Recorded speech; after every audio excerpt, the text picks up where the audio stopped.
Hey guys and gals, welcome to the very first Ku Mendes YouTube tutorial. Today, I'm going to be showing you how you can create the Frosty girl effect with Photoshop. Now a little bit of disclaimer. So this is our very first video and I am by far not an expert in Photoshop. So if any suggestions you guys have or upcoming videos that you'd like to see, please let us know. To get started, we have the stock image that is linked in the description, and I'm going to go ahead and just duplicate it using Command J and then name my layer base. And so this is the layer we're going to work off of. And immediately I know I want to do the before and after effect. So I'm going to make a before folder or a group, and you can do Command G for that, or you can just click on the little folder icon at the bottom there. And so one of the first things I do with any image that I work with is I like to clean it up. With this, there's no exception. So I'm going to bust out the healing brush tool and get started. Now, it's not important that you hit every spot that I hit. It's just that, that we clean it up and make it look nice.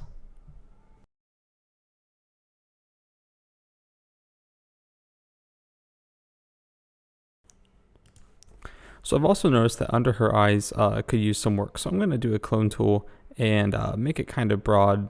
Now what I should do is I should lower the opacity a bit more. You see that it darkens that spot there. And I'm going to go back and correct that later.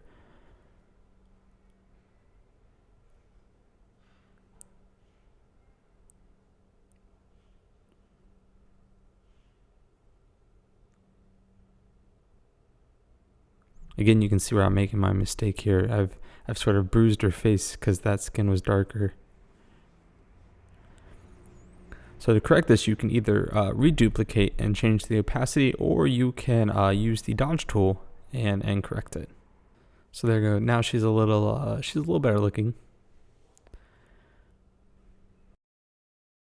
So what I'm doing now is I'm going to smooth out her skin using gauze and blur and layer mask. So I've duplicated a layer again, and again you can use Command J to do that.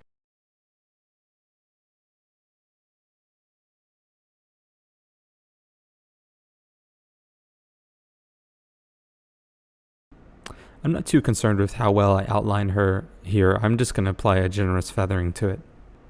So what I did here is I inverted the selection and I used the paint bucket tool to paint the background of it black. And this allows the base layer to shine through and on blur, so to speak, the image I'm working with currently, leaving only her face blurred out.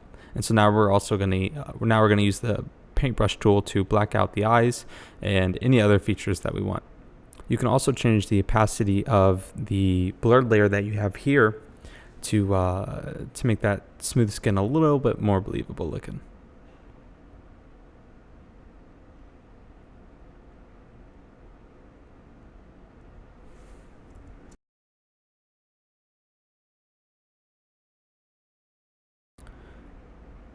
And so what I've done now is I've made a new layer and I've called it Eye Whiten. And what I'm going to do is I'm going to apply a paintbrush, just a white paintbrush over the eye, and then I believe I'm going to use soft light on it and change the opacity.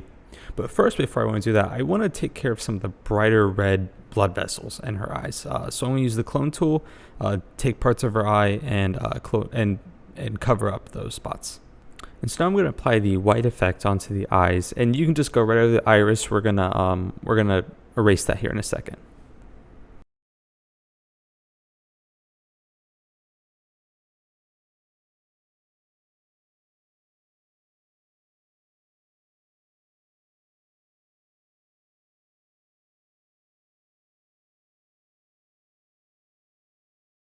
And you can see she looks quite creepy now.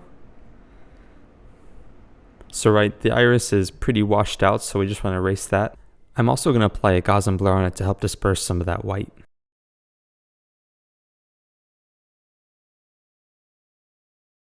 And just erase along the sides there, make sure there's no gauze and blur sticking out. And now I'm going to erase in the middle of the iris.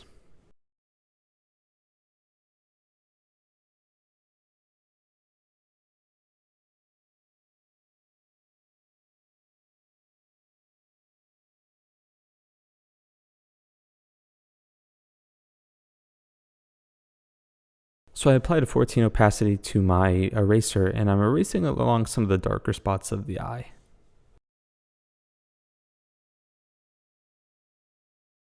So I'm going to make a new layer, and this one's going to be called Iris, and we're going to apply this nice sort of baby blue to it. And once again, you can go over that pupil there. We can just erase it out.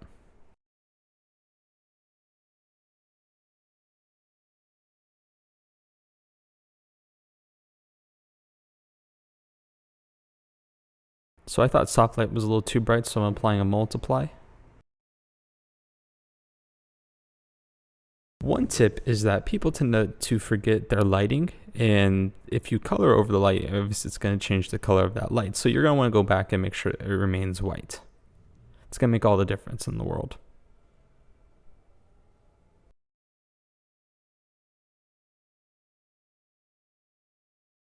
So great, now she's pretty much prettied up. You can do several different things here. You can continue on to pretty her up.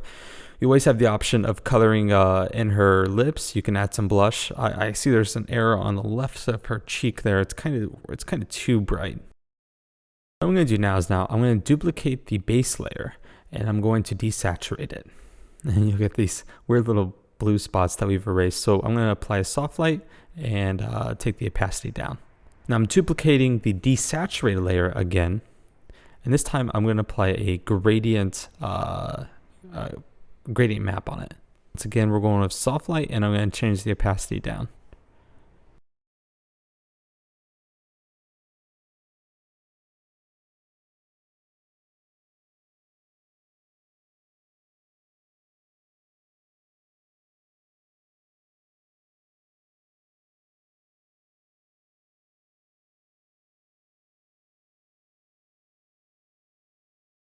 And now for the fun part, we're going to add the paint marks. So I'm just going to pick a brush here, and it's no special brush. If you have CS5 and up, you should have this brush. And so I'm going to draw it in the shape of what I want. Now for this, I'm using white. I'd go ahead and recommend that unless you want a darker color, in which case you can use black or a sort of gray.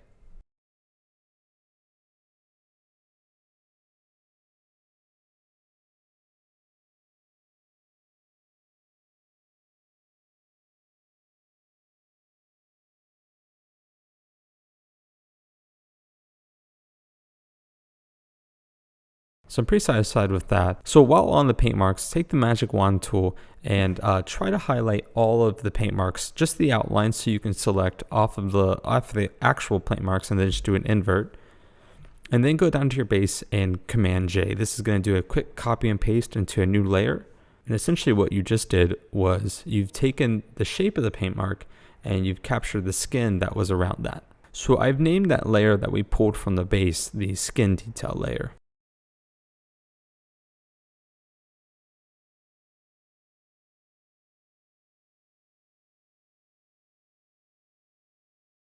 So I'm going to change the skin detail layer to soft light, and I'm going to change the paint marks layer to color. And then I'm going to go to the hue and saturation, and make sure you click the colorize option, and then I'm going to change the color of my skin detail.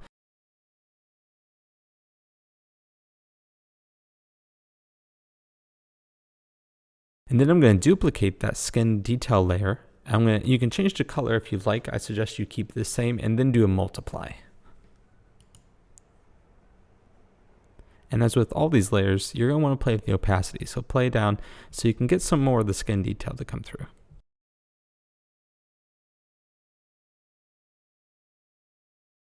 Now on the paint marks layer, I'm going to add a really slight drop shadow to it. And also I'm going to add a bevel and emboss.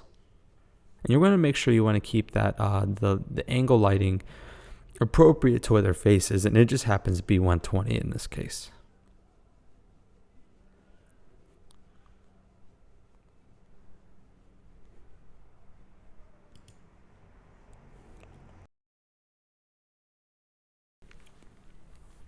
So I'm pretty pleased with what I have so far. I'm going to add an inner gradient, which is probably not the best name for it. What essentially I'm going to do is I'm going to take selective parts of the background and apply a gradient only to that, and that's just to darken the background. Now, if the image didn't have this big furry hat on it, I would probably just use the pen tool or the marquee tool, but in this case it's kind of a pain, so I'm doing the lazy way.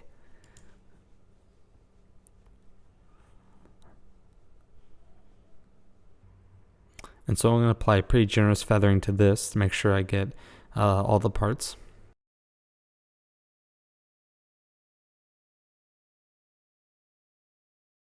And so I'm going to do foreground to transparent gradient, and I've also chosen the spherical gradient, and I reversed it. Now you'll see those little errors there, but I'm going to apply another gradient, so those errors won't show up. So using the same settings, I'm just going to make a new layer called gradient, and then instead of using the magic wand, I'm just going to throw it over. And then you can change the opacity as you see fit. Now I'm going to add a blue layer to it. And this is essentially just a solid blue mark that's been changed to soft light.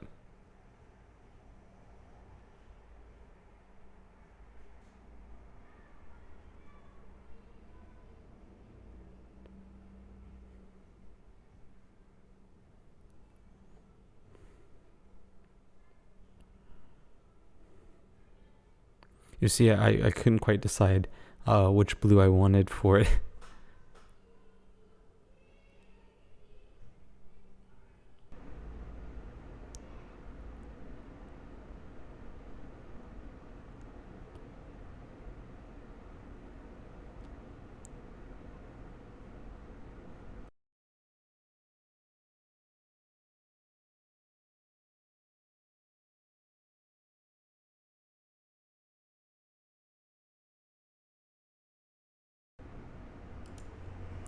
And so now what I'm going to do is I'm pretty much just going back and tweaking colors. So I believe here I'm going to use the curves tool and play around with some of the shading and some of the contrast.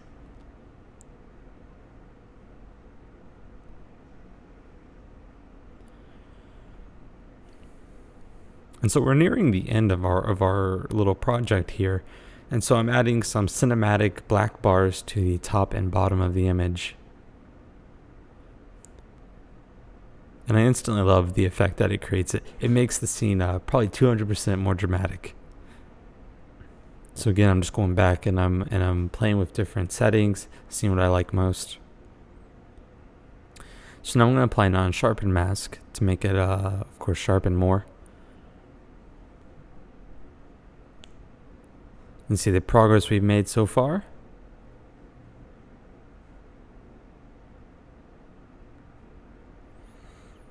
And now we're gonna do the before and after effect to the image. And how to do this is actually pretty easy. So we have the original image from before. You can go ahead and unlock that and move it to the top, but move it just under your bars layer so that it's still within there. And then you want to add a layer mask to it. And with that layer mask, as you know, you can apply a gradient to it. So using the same gradient we've been doing, other than changing it from radial to linear, you can mark across the face or really any point and cut the image in half. And then whatever's beneath that, invisible, will show through. And then, of course, the other half will be whatever the top layer is. Okay, so I'm going to put the finishing touches on it. Just add the before and after text.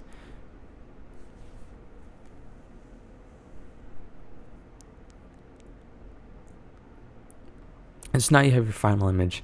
There's a lot of room for improvement. As I said before, I am certainly not the best at Photoshop, but I'm trying to be. And I hope this video has been helpful to you.